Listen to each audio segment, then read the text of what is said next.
Mis conversaciones con las almas del purgatorio. Diario de la princesa Eugenia von der Leyen. Conclusión.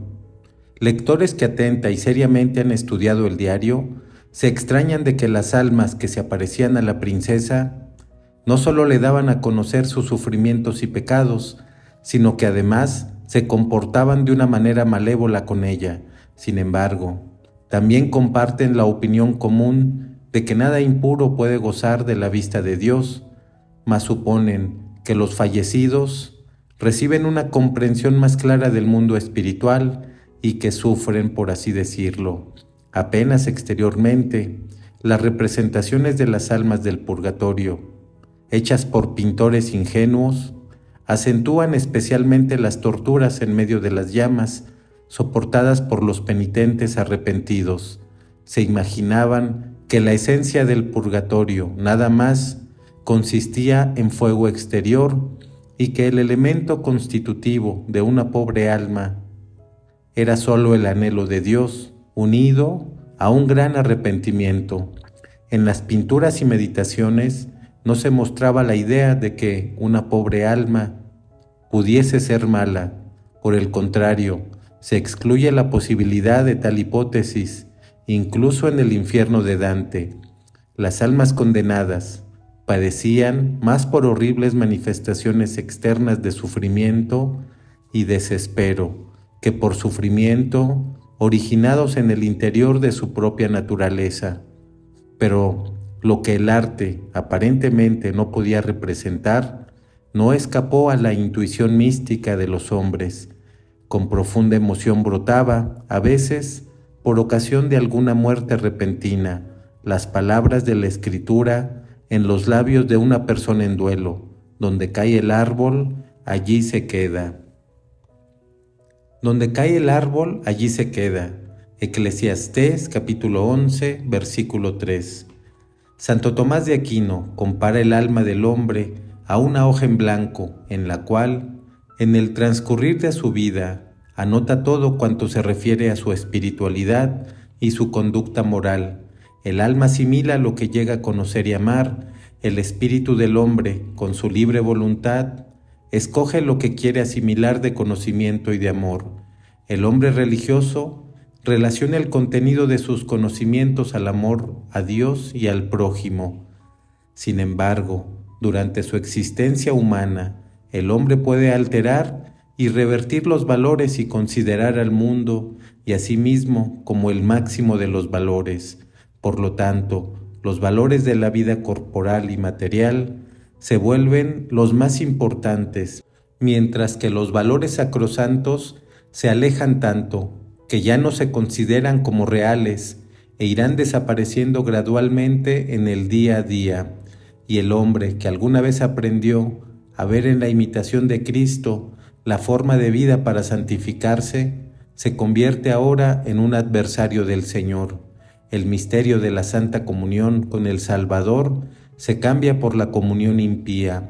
Con el príncipe de este mundo, el mal queda en la hoja de su alma como en la esencia de su existencia.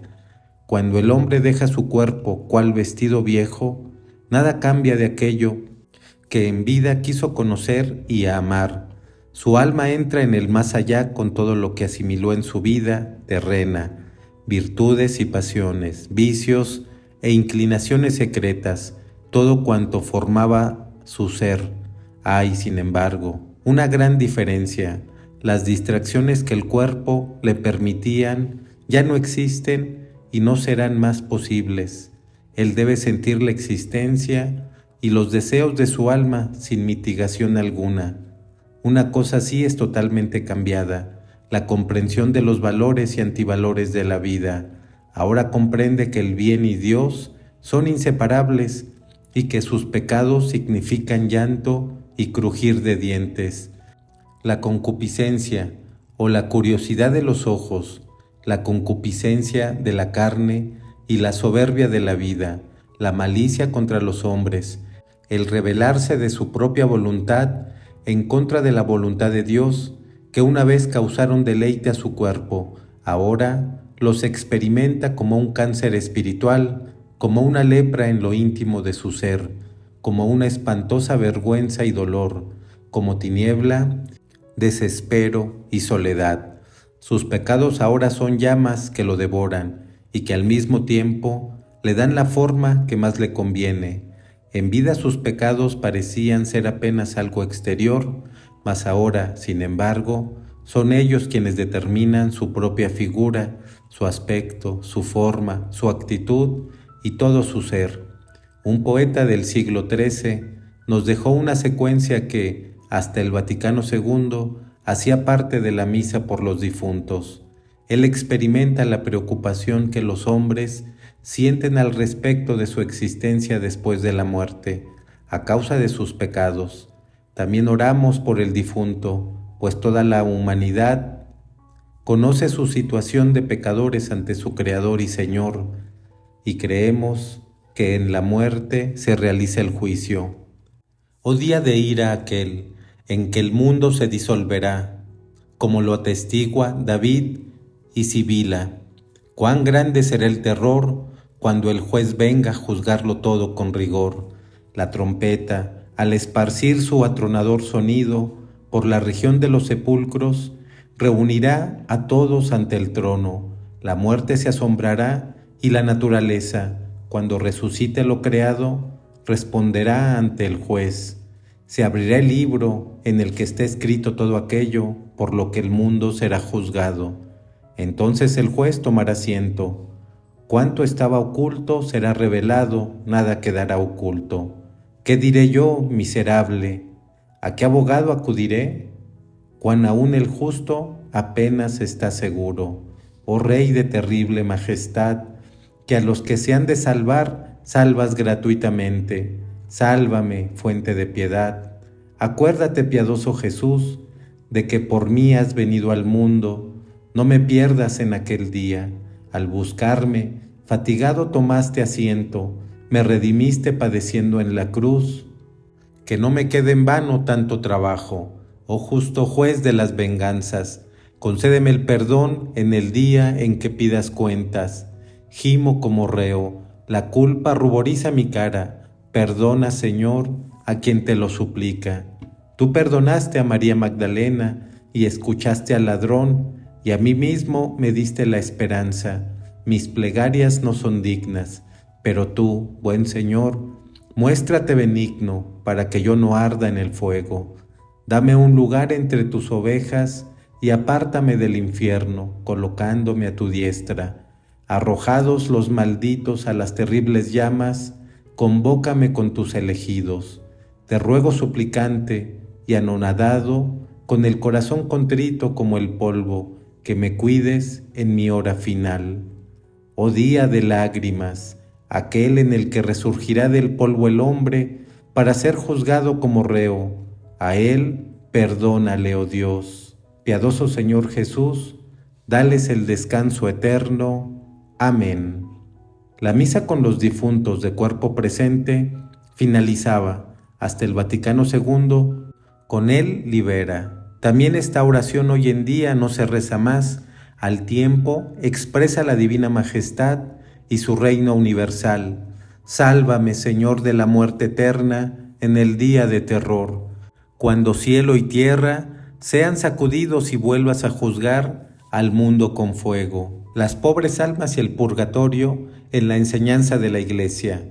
El amor y la misericordia de Dios se extiende no solo a los vivos, sino que abrazan incluso a los difuntos, que los van llevando hacia Él las pobres almas. Siempre nos preguntamos, ¿qué sucede al alma después de haber dejado el cuerpo? Se encuentra como abatida, como deslumbrada con la majestad de Dios. Ella es investida de forma tal por la santidad de Dios, que en un instante ve toda su vida y aquello que se merece. Mas si el alma se halla perfectamente libre de pecado y de las penas que por ello merecía, entonces podrá entrar de inmediato a la visión de Dios. Es revestida del espléndido e inmaculado traje de bodas, la luz divina en la cual es inmersa, que la cubre y llena de un gozo inefable, la transporta hacia las alegrías del cielo. Respecto a ciertas faltas ligeras, es necesario creer que antes del juicio final existe un fuego purificador, según lo que afirma aquel que es la verdad al decir que si alguno ha pronunciado una blasfemia contra el Espíritu Santo, esto no le será perdonado ni en este siglo ni en el futuro. En esta frase podemos entender que algunas faltas pueden ser perdonadas en este siglo, pero otras en el siglo futuro. San Gregorio Magno, Papa, Diálogos 4:39. Nada impuro entra en el cielo. Para el alma manchada, pero sin culpas graves, pecados mortales, esta luz es ya un juicio, pues un estado de culpa no va bien con la infinita santidad y perfección de Dios. La unión con Dios, su eterna bienaventuranza, es, por tanto, imposible. El alma no sería capaz de soportar su grandeza. Ciertamente, la mayor parte de las personas jamás entrarían al cielo si no fuese por aquel lugar de purificación en el más allá. Dios dice, a través de su iglesia, quienes mueren en gracia y en amistad de Dios, pero imperfectamente purificados, aunque están seguros de su salvación eterna, sufren una purificación después de su muerte, a fin de obtener la santidad necesaria para entrar en el gozo de Dios. Catecismo de la Iglesia Católica, 1054. El presente tema tiene su fundamento en aquellas palabras de la Sagrada Escritura: santo y saludable es el pensamiento de rogar por los difuntos para que se vean libres de sus pecados. Segundo libro de Macabeos, capítulo 12, versículos 34-43. La Iglesia nos recuerda también aquella parábola del Evangelio que habla de una prisión, de la cual nadie saldrá hasta no haber pagado el último céntimo. El alma que al momento de la muerte aún se halla manchada por el pecado, se siente inexpresablemente abatida ante la presencia de Dios, como aplastada por el peso de su culpa, que debe ser expiada. Ella misma es quien se arroja al purgatorio. Solo entonces ella comprende lo que es Dios y su amor hacia las almas, igualmente la desgracia del pecado ante los ojos de su divina majestad. Ella desea lanzarse inmediatamente a los brazos de Dios, mas se siente totalmente indigna. Se halla como encadenada, destrozada de arrepentimiento y de dolor, suspira y anhela a Dios y le agradece profundamente, pues todavía puede reparar y expiar sus tantas maldades. La pobre alma es consciente de que está salvada y esto la consuela en su tormento. Sin duda, es una gran misericordia de Dios que aún después de la muerte exista un lugar donde se pueda reparar. El purgatorio es, pues, un misterio de la gracia, un fuego de la divina misericordia. También tormentos físicos. El terrible tormento que experimentan las almas por el deseo de Dios se une a los castigos particulares correspondientes a cada pecado. Con el arrepentimiento y la confesión se elimina el pecado, mas no el castigo merecido por él. El fuego purificador que la quema dentro la atormentará especialmente en aquellas partes del cuerpo que fueron causa de pecado. Aunque el cuerpo ha quedado en la tierra, la pobre alma tendrá la sensación de tenerlo aún, pues éste también tiene parte en el doloroso castigo, como aquellas que se aparecieron a Eugenia, mostrando su boca llena de heridas por los pecados cometidos con la lengua, o aquella otra con las manos ensangrentadas por haber asesinado. Este es un acto de la divina justicia, pues luego el juicio final, el purgatorio cesará y el cuerpo, que juntamente pecó con el alma, quedará impune. Sor María de la Natividad, fallecida en 1798, en complemento a esto dice: algunos años antes del juicio universal, las penas del purgatorio se incrementarán para cada alma en proporción a la grandeza de su culpa. Dios puede hacer sufrir a un alma en un año todo aquello que debería haber sufrido en 100 años. Los ángeles comunicarán a las almas que para pagar totalmente su deuda, sus sufrimientos, aumentarán, pues se acerca el juicio universal. ¿Las pobres almas son verdaderamente pobres? Las almas del purgatorio se llaman justamente pobres almas, porque tienen gran necesidad de ser ayudadas, no pueden ya ofrecer obras a la divina justicia para satisfacer por sus errores como cuando estaban en la tierra.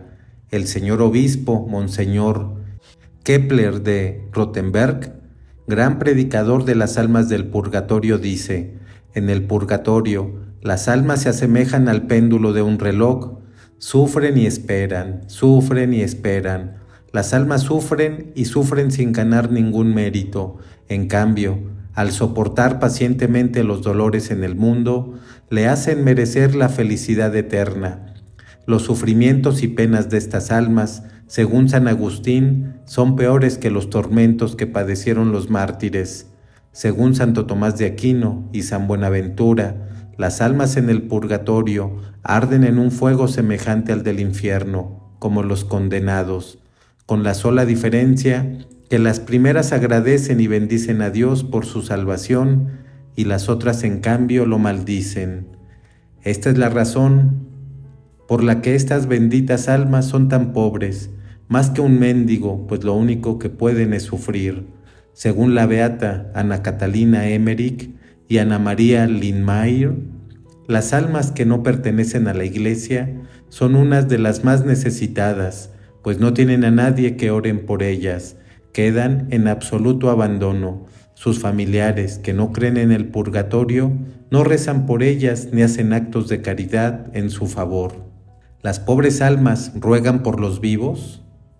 En una entrevista publicada por la Iglesia bajo el título Voces del Más Allá, aparece lo siguiente: una monja francesa rezó y ofreció mucho por una hermana suya difunta. Por bondad de Dios y para instrucción nuestra, se le apareció. Le dijo: hay almas que padecen su purgatorio en los lugares donde pecaron, algunas al pie del altar, pero no por alguna falta cometida allí, sino como premio a la devoción y respeto que en vida tuvieron al Santo Sacramento y a otros lugares santos. Estas sufren menos que si se hallaran en el purgatorio, y Jesús, a quien ve con los ojos de la fe y el alma, alivia sus tormentos.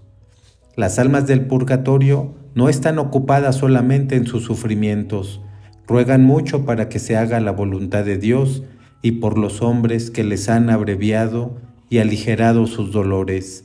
Ellas alaban y magnifican al Señor por su misericordia infinita, pues a muchas de ellas solo les faltó un mínimo para caer en el espantoso abismo y condenarse.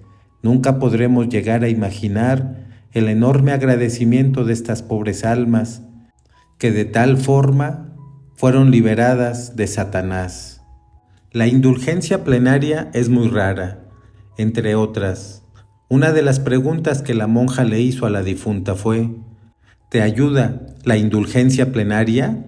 Respuesta: poquísimas personas son capaces de ganarlas. Es necesaria una verdadera contrición del corazón y de la voluntad, lo cual es raro, muy raro, más raro de lo que se piensa. En el purgatorio recibimos las indulgencias que se nos ofrecen según el querer de Dios. Si un alma está al extremo del deseo, esto es, cerca del cielo, ella puede ser liberada con alguna indulgencia plenaria que sea ofrecida totalmente o en parte a su favor, pero para la mayoría de las almas esto no sucede. Si durante su vida las almas tuvieron poca estima o pensaron poco en las indulgencias, Dios, justo y eterno, las recompensa según sus obras. Ellas reciben solamente lo que Él tenga a bien darles, mas casi nunca es una indulgencia total. ¿El día de Navidad es la gran fiesta de las pobres almas? Otra pregunta. ¿El día de la conmemoración de los fieles difuntos son liberadas la mayoría de las almas? El día de los difuntos, un gran número de almas, por una especie de gracia de Dios, dejan el lugar de expiación y entran al cielo. Solo en este día Todas las almas tienen, sin excepción, parte en las oraciones de la Iglesia. Muchas almas, por justicia divina, reciben durante largos años que deben pasar en el purgatorio, este único refrigerio. Por lo tanto, no es el día de los difuntos que la mayoría de las almas entran al cielo, sino el día de Navidad. 1000 años ante Dios como un día. ¿Cuánto duran las penas del purgatorio? Esto es distinto para cada alma. Sin embargo, los tormentos más largos y más terribles son para aquellos de duro corazón, también aquellos de los que habla el beato Enrique Suso, muerto en el año 1365. Existen personas que han hecho airar tanto a Dios que deberán sufrir en el purgatorio hasta el último día. Son los pecadores obstinados, aquellos que han pospuesto su conversión para el final de sus vidas, los cuales tuvieron, pues, antes de morir, un mínimo de arrepentimiento. No obstante, el concepto de tiempo para las pobres almas es totalmente diferente al nuestro. Según Ana María Lindmayr, una hora de purgatorio para ellas se hace más largo que 20 años de sufrimiento en el mundo. Para las que deben sufrir más, el tormento se hace eterno y para las demás se hace breve. La monja difunta, hablando del tiempo de las penas del purgatorio, dice: «Te digo esto según los cálculos humanos, porque para nosotras es distinto. Estoy aquí desde hace 8 años, pero me parece haber estado 16,000 años. ¡Oh Dios mío!». San Miguel, patrono de las pobres almas. San Miguel Arcángel y las pobres almas. Un alma dijo: «Él no solo es el testigo cuando se proclama la sentencia, es también ejecutor de la divina justicia y acompaña al alma después de haber completado la purificación a la eterna felicidad. Es compasivo con nosotras y nos anima en nuestros tormentos hablándonos del cielo. A veces viene acompañado de la Virgen, a quien vemos corporalmente en sus fiestas. En sus fiestas ella viene a visitarnos y regresa al cielo con muchas almas. También nuestro ángel custodio nos consuela. ¿Podemos ayudarlas de muchas formas? ¿Y cómo? Número 1. Ante todo con la Santa Misa, que nunca podría ser sustituida por ninguna otra cosa. No solo debemos mandarla, celebrar, sino también asistir a ella. En la Santa Misa ofrecemos al Padre Celestial los méritos y sufrimientos de su Divino Hijo, sus santas llagas y su preciosa sangre, su tormentosa expiación. En su amor misericordioso por las almas, Él nos permite transferir este infinito y precioso tesoro a su favor, e igualmente recibir y ofrecer por ellas la Santa Comunión, claro está, todo solo por medio de nuestra Santísima Madre. Ana María Lindmayr hace énfasis en esto. Todas las buenas obras deben confiarse a nuestra Madre. No debemos ofrecer nada según nuestro propio querer. Les ayuda de un modo especial las llamadas misas gregorianas, que se aplican durante todo un mes por los difuntos. Su origen se remonta al Papa San Gregorio Magno.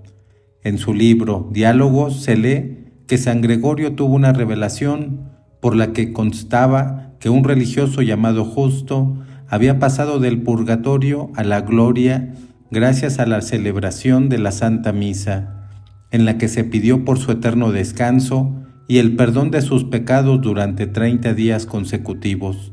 Después de esto, se hizo una costumbre. Las condiciones eran: primero, las 30 misas debían celebrarse en forma continua, sin interrupción, con excepción del Viernes Santo, y debían aplicarse siempre por los mismos difuntos. Segundo, no era necesario que la celebrara un mismo sacerdote, ni en un mismo altar, ni en memoria de San Gregorio. Número 2. Por medio del sufrimiento reparador, cualquier sufrimiento que se ofrezca por ellas, les proporciona un gran alivio. La beata Ana Catalina Emmerich dice: «Es imposible describir qué enorme consuelo les llevamos a las pobres almas con nuestro autodominio y nuestros pequeños sacrificios. Se sabe del santo cura de Ars que él pidió a Dios de poder sufrir por las noches en favor de las almas del purgatorio. Número 3. El rezo del Santo Rosario después de la Santa Misa es el medio más eficaz para ayudarlas. Por medio del Santo Rosario son diariamente liberadas muchas almas que de lo contrario habrían seguido sufriendo por muchos años más. Por este medio las encomendamos a la poderosa intercesión de la Madre de Dios, quien con el mayor de los gustos la socorre, ella que es la más grande consoladora.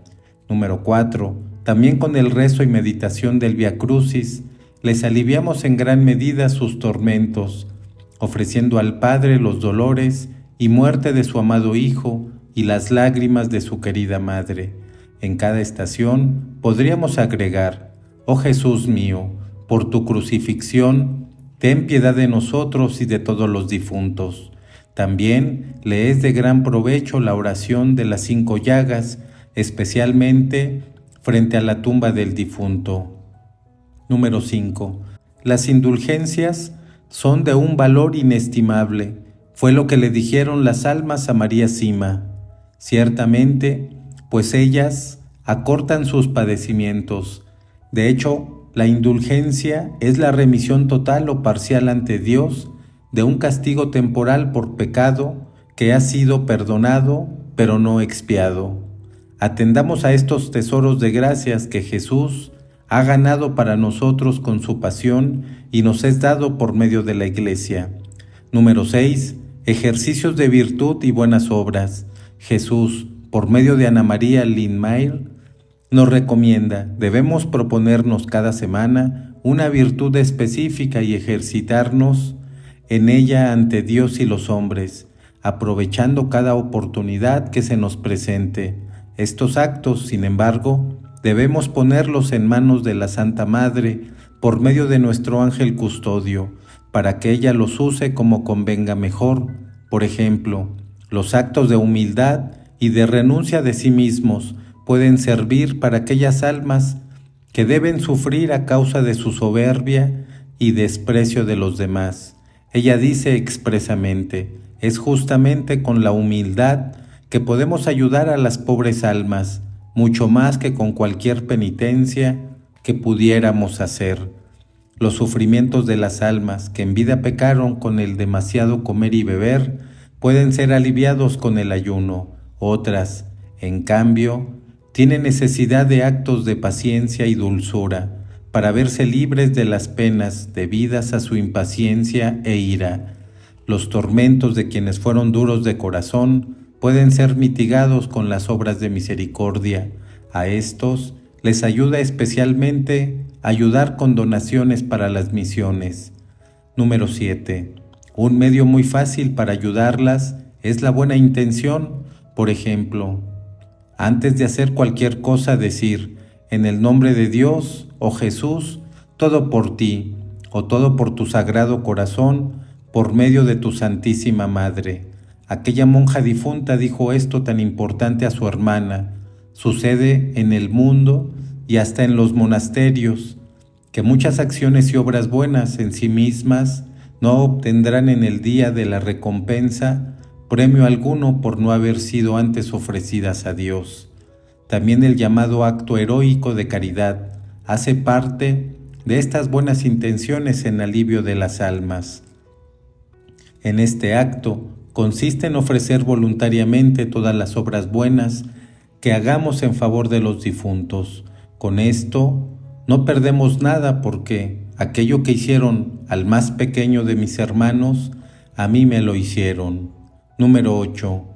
Algo bastante útil para las pobres almas, indica Ana María Lindmayr, es el agua bendita. Con frecuencia el Señor le encargaba rociar agua bendita. Tenía la piadosa costumbre, antes de acostarse, dar agua bendita a las almas del purgatorio. Ella escribió: una noche me olvidé y me fui a dormir, mas las pobres almas permanecieron todo el tiempo dando vueltas alrededor de mi cama. me levanté y la rocié con el agua bendita. Solo hasta entonces pudieron descansar. Las almas santas sienten la fuerza purificadora y santificante del agua bendita, igualmente el amor con el cual se les da.